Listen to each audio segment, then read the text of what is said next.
deserve to know answers, and they certainly don't deserve false answers. Had I been president at the time and I found that you did not read the cables from Benghazi, you did not read the cables from Ambassador Stevens, I would have relieved you of your post. And when you said, what difference at this point does it make? I'll tell you what difference it makes.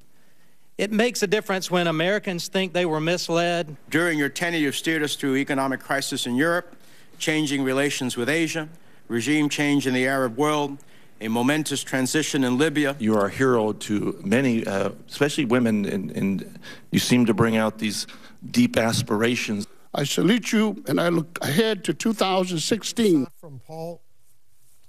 We noticed an interesting pattern at today's House and Senate hearings. Democrats are gushing over Hillary Clinton. Republicans tossing hard questions, not mincing any words. One of the Republicans who was most critical of the Secretary of State, Senator Rand Paul of Kentucky. He's joining us now live from Capitol Hill. Senator, thanks very much for coming in.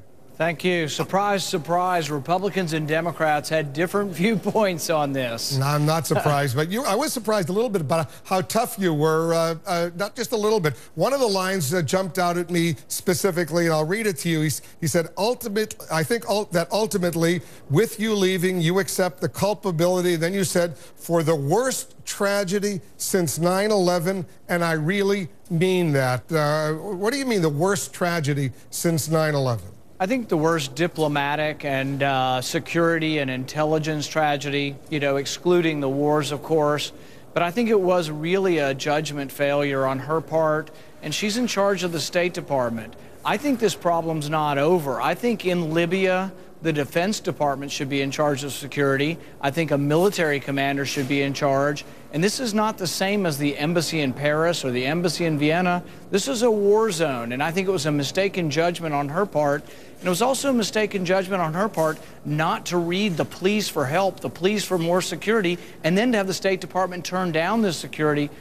Error upon error, but really I think this precludes her and should preclude her from being in a position where she can make these judgment calls. But I've interviewed you on many occasions. I think you will acknowledge that this can't compare to the intelligence blunder, which I think you agree with, the intelligence blunder that led the U.S. to go to war in Iraq, resulting in what, nearly 4,500 American troops killed, thousands of others injured, maimed. And I think that was a major, with no weapons of mass destruction, no connection with al-Qaeda. You can't compare these two intelligence blunders, can you? Yeah, no, I agree with you. I think there's no comparison to the beginning of a war in Iraq as well as the war in Afghanistan. The tragedy of those wars is of a different scale.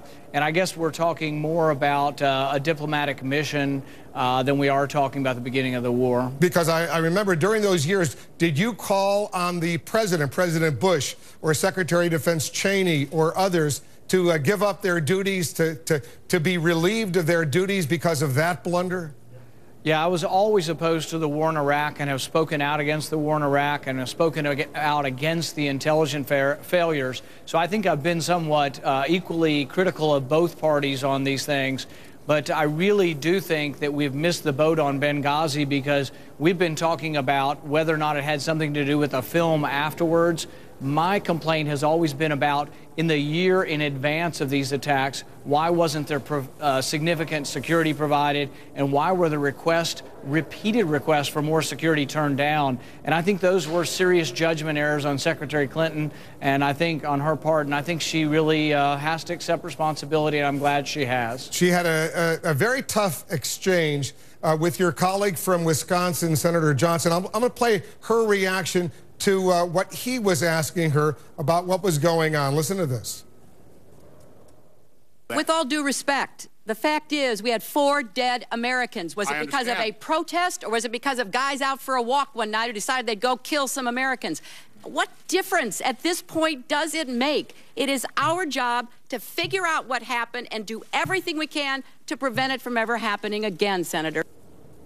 She was pretty angry. She was pretty passionate in responding to the senator. What's your reaction when you heard her say that? You were sitting there during that exchange. What went through your mind? Well, I think she has a little bit of a valid point. It's not so important whether or not it was a movie or what it was. I think what's important, though, in going forward is that it not happen again. And I think the review board still doesn't get it. I think that we need to have a military commander. We need the Department of Defense in charge of security for embassies in a war zone.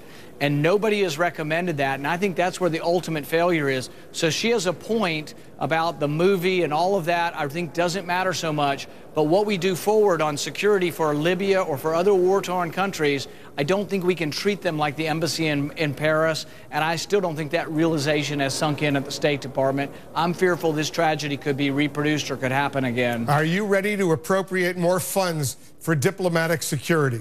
Yeah, and in fact, in my budget, I do propose more funds, $55 billion increase in the baseline for the military. Included among that is more money for Marines that are regarding embassy security, and I would expand their role, particularly in war-torn countries, from not just protecting documents. I would expand their role to actually be protecting embassy staff and the ambassador. Senator Paul, thanks very much for coming in.